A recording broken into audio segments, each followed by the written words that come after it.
What's up guys? I hope you are doing well. I am Veer, welcome to stellar family. तो कैसे हो दोस्तों? मैं आशा करता हूँ शानदार तरीके से आप लोग अपनी लाइफ को एंजॉय कर रहे हो, अपनी सेहत, फैमिली और पढ़ाई का ध्यान काफी अच्छे से रख रहे हो।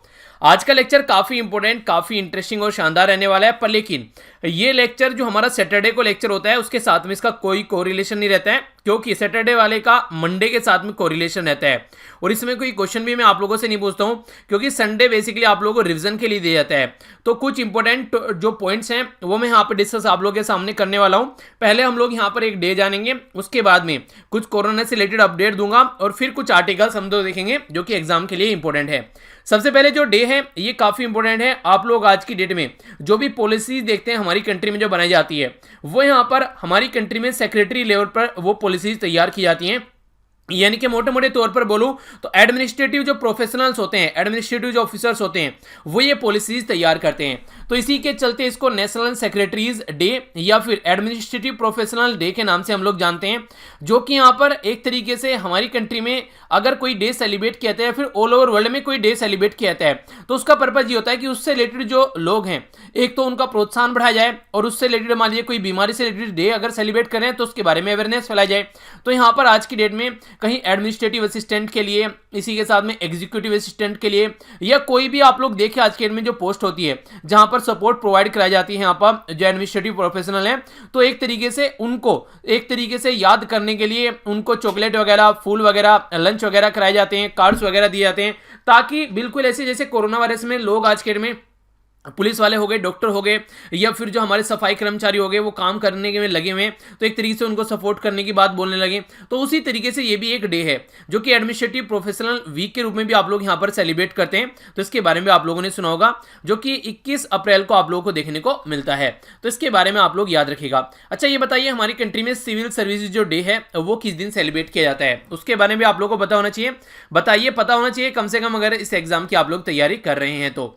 आगे बात करते हैं कोरोना अपडेट के बारे में। ये जस्ट आधे घंटे पहले की अपडेट है। यहाँ पर आज की डेट में ऑल ओवर वर्ल्ड में यहाँ पर ये 23 लाख के करीब केस यहाँ पर हो चुके हैं, 23.5 लाख आप लोग बोल सकते हैं। और 1 लाख यहाँ पर 1,61,000 के करीब जो लोग हैं वो अब हमारे बीच में नहीं है। ये इन्फेक्टेड लोग हैं और ये डेथ हो चुकी हैं। रिकवर भी काफी लोग हो चुके हैं, एक अच्छी बात है, जो कि कोरोना के साथ में लड़कर बाहर निकले हैं। तो ये यहाँ पर 6 लाख के करीब। और यूएसए यहाँ पर टॉप पर चल रहा है, जो कि 39,000 लोगों की डेथ हो चुकी है और 7,38,000 लोग जो हैं यहाँ पर इसका शिकार बन चुके हैं।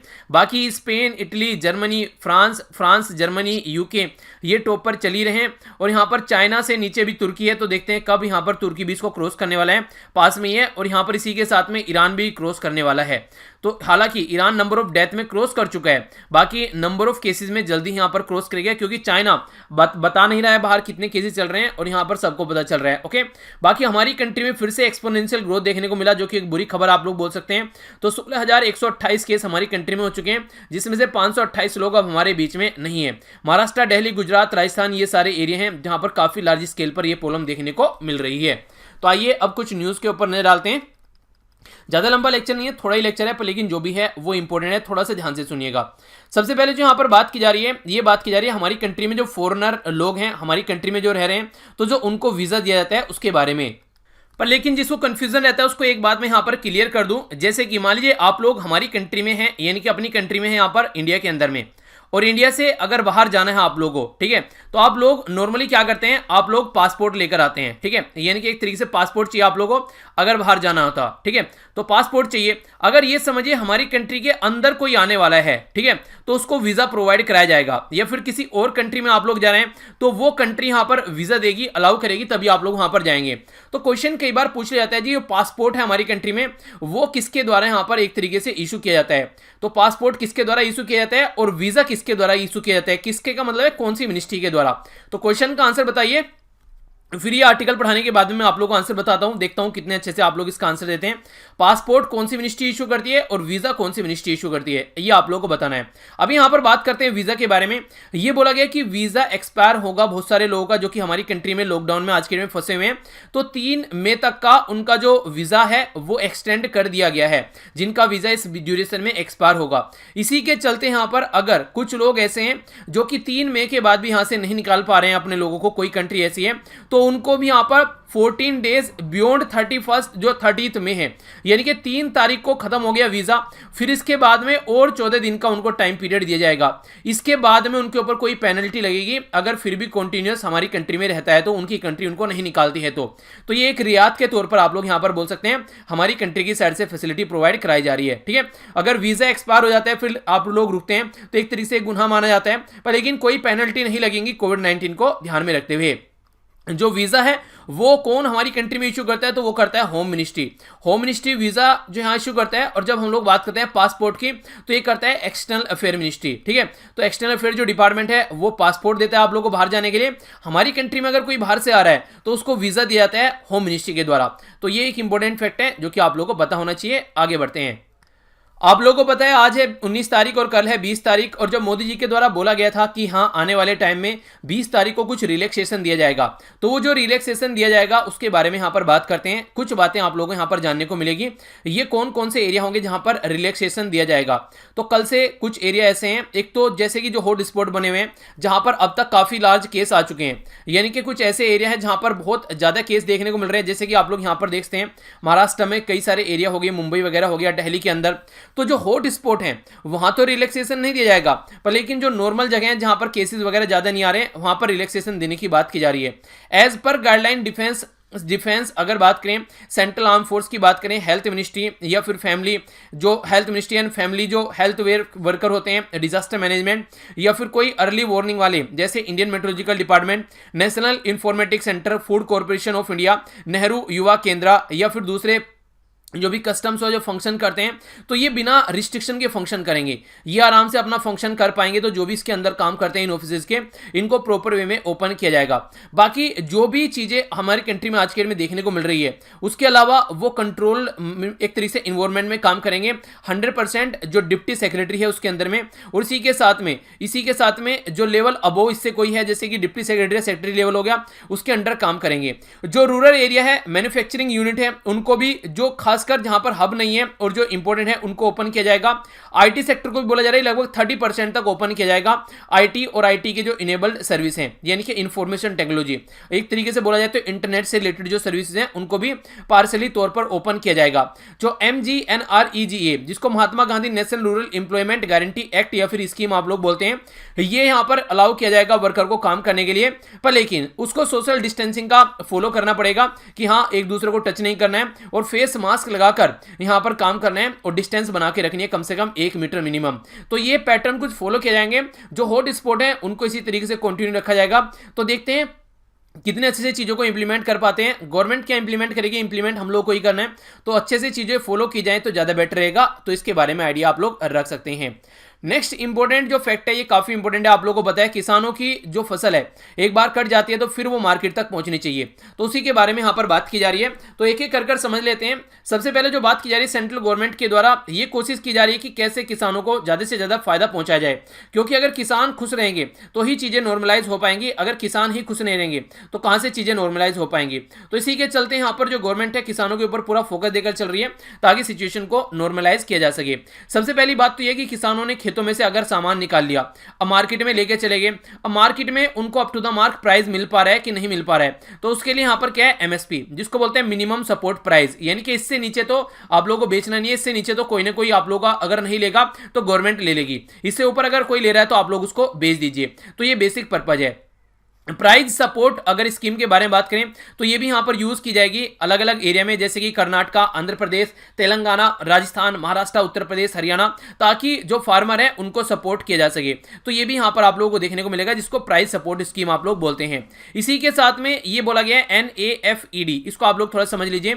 इसको बोलते हैं basically national agriculture cooperative marketing federation of India limited. ठीक है, तो ये है basically national agriculture cooperative marketing federation of India.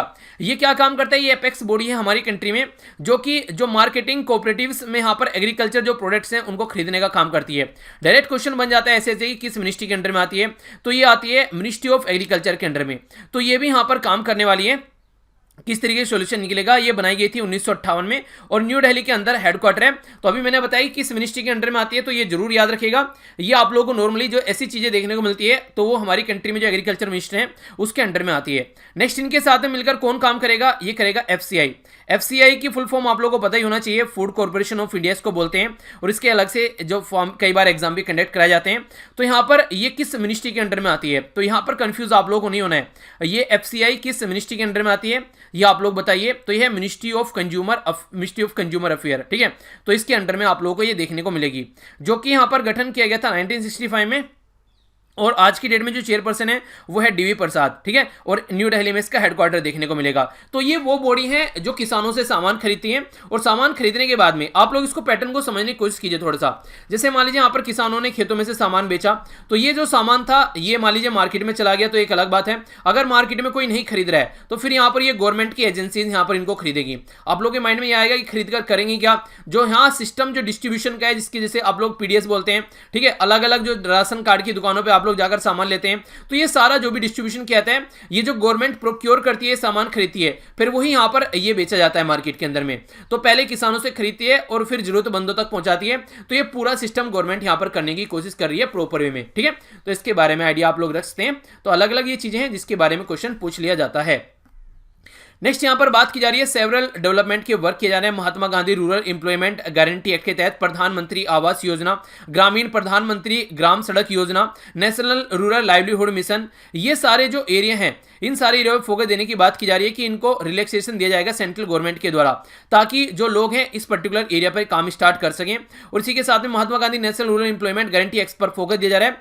तो रिलेटेड जैसे कि वाटर कंजर्वेशन अगर बात करें तो यहाँ पर एमजी नरेगा के लोगों को यूज किया जाता है। वाटर रिचार्ज इरिगेशन फैसिलिटी में कई बार यूज किया जाता है। ये मिलकर काम करते हैं जैसे कि जल शक्ति मिनिस्ट्री के साथ में और लैंड रिसोर्सेज के साथ में। तो इनमें भी थोड़ा ढील बढ़ती जाएगी, जहां पर जो लोग हैं फिर से अपना काम काज जो है वो थोड़ा स्टार्ट कर सकें। तो एक अच्छा सजेशन आप लोग इसको बोल सकते हैं। आराम आराम से ओपन किया जा रहा है और वो भी एहतियात बरत कर, ठीक है। तो देखते हैं कितने अच्छे लेवल से चीजों को आगे लेकर चला जाता है।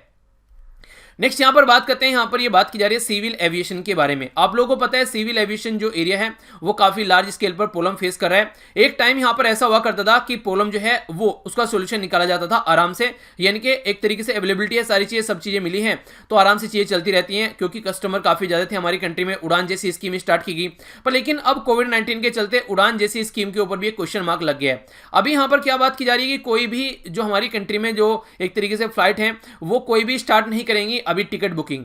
एयर इंडिया के द्वारा ये अनाउंस किया गया येस्टरडे कि वो यहां पर स्टार्ट करेंगे 1 जून से। तो आने वाले 1 जून से स्टार्ट करेंगे। तो यहां पर गवर्नमेंट ऑफ इंडिया के द्वारा बोला गया कि ऐसा कोई डिसीजन अभी नहीं लिया गया कि इंटरनेशनल फ्लाइट कब से स्टार्ट की जाएंगी, डोमेस्टिक फ्लाइट कब से स्टार्ट की जाएंगी।